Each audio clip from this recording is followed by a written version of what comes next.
Hello guys, welcome back to my channel once again. Ngasi ai haidi yamna important oiba video ne akhoi family gi damakta di akhoi gi idhau gi usop ama serau da katuine ai jong to bok chacha dribo ko serau te ado ngasi chalaga khoi usop katuine adagi idhau gi gaino haidi tai mai lai nung son bu ngasi hara tawdoine ado aina memory oina bai damakta aina hapja bane atai kemta reason leijade aduga ai ju chatribani di kemta khangdre adu video se ai thenge bo hoji akhoi chatui se adu na ai video se phajana namaga namba ngambo oijage aduga ai hapka charake aduga si khuding mak se ngasi idhau gi memory gi damakta namjabane atai kemta reason leite ado mayam video se yengminarase ai gi memory gi oina isu thamjanja horage Project no hyam chui ngasi ji idhau gi tumda yore rồi diom ne ire oi sidagi tawraga serau da chakhidoine da leiramba Bashin kai ke pa sambhava sarasna partana sarvan naishali takana mas dali der jitu vaishnav vishnu man kartik kyam yore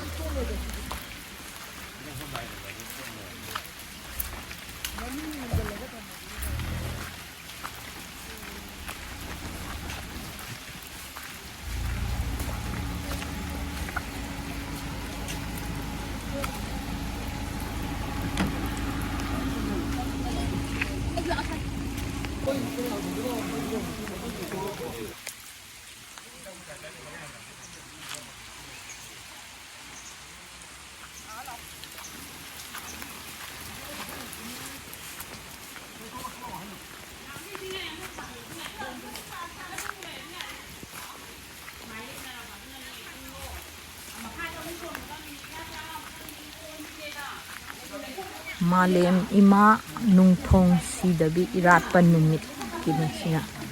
si lai moming se ima nungthong sidabi ko male thale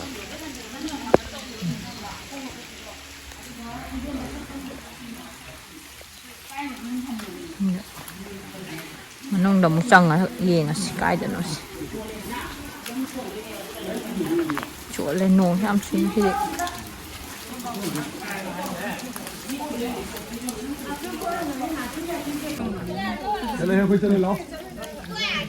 hala tawro yaroi inga bare ami tranga da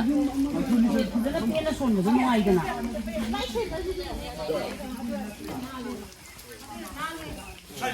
yam nan thu ni duna ai ayo ga mu hapage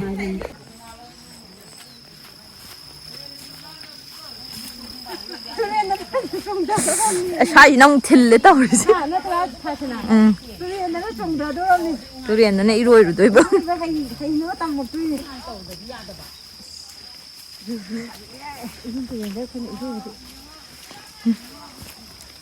hai de nong sen dan da ko ni ko le ko ha salan da kitali ni wa ya ka lan ji tuna na sa do ko la wakta ya bu ji ko du le hong ma chi de ko ni ma chu ha kaino nami e video in pulam namage ni ko chi ni ko tu ni hai de mo hai de chi de lai ni na mo kha ko na he ma ya chang che ke na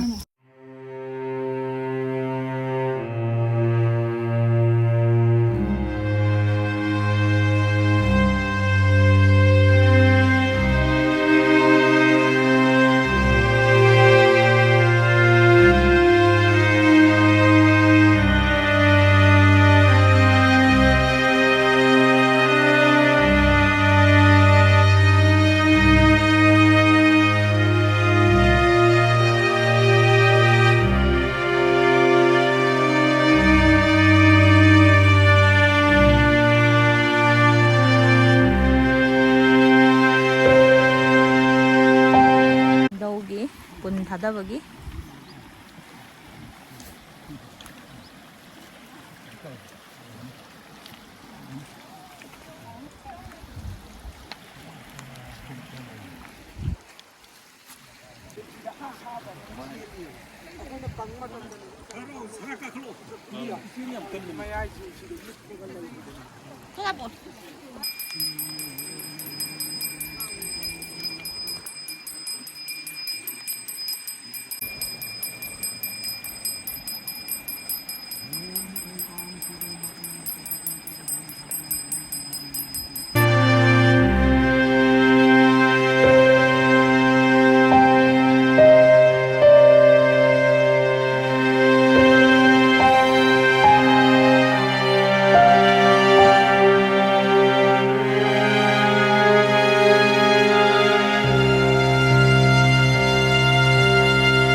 ꯑꯩꯈꯣꯏ ꯆꯥꯛ ꯆꯥꯕ ꯂꯣꯏꯔꯒ ꯊꯣꯛꯂꯛꯑꯦ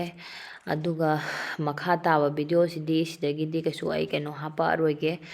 ꯀꯩꯅꯣ ꯑꯣꯏꯅ ꯍꯥꯞꯆꯔꯛꯑꯒꯦ ꯑꯩꯅ ꯍꯥꯞꯆꯔꯛꯇꯣꯏꯁꯦ ꯍꯧꯖꯤꯛ ꯏꯙꯧꯒ ꯍꯥꯟꯅ ꯂꯩꯔꯝꯕ ꯑꯩꯈꯣꯏꯒꯤ ꯃꯦꯃꯣꯔꯤꯁꯤꯡ ꯐꯣꯇꯣ ꯑꯗꯒꯤ ꯑꯩꯈꯣꯏ ꯃꯈꯥ ꯇꯥꯅ ꯑꯩꯈꯣꯏ ꯑꯗꯨꯝ ꯃꯦꯃꯣꯔꯤ ꯑꯣꯏꯅ ꯑꯩꯈꯣꯏ ꯂꯩꯖꯍꯧꯅꯕꯒꯤꯗꯃꯛꯇ ꯐꯣꯇꯣꯁꯤꯡ ꯑꯗꯨꯒ ꯚꯤꯗꯤꯑꯣꯁꯤꯡ ꯃꯇꯦꯛ ꯃꯇꯦꯛ ꯂꯩꯖꯕ ꯈꯛꯀꯦ ꯃꯌꯥꯝꯁꯨ ꯁꯨꯝ ꯌꯦꯡꯕꯤꯌꯣ ꯑꯗꯨꯒ ꯑꯩꯒꯤ ꯑꯣꯏꯅꯁꯨ ꯇꯨꯡ ꯁꯥꯡꯅ ꯑꯩꯈꯣꯏ ꯐꯦꯃꯤꯂꯤꯒꯤ ꯑꯣꯏꯅ ꯃꯦꯃꯣꯔꯤ ꯑꯣꯏꯅꯕ ꯑꯩ ꯁꯨꯝ ꯍꯥꯞꯆꯤꯜꯂꯒ ꯊꯝꯖꯒꯦ ꯇꯧꯕꯅꯦ ꯑꯗꯣ ꯃꯌꯥꯝ ꯑꯩ ꯍꯥꯞꯀꯠꯆꯔꯛꯑꯒꯦ ꯌꯦꯡꯃꯤꯟꯅꯔꯁꯤ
Mama idhau da anin biro idhau birthday ni na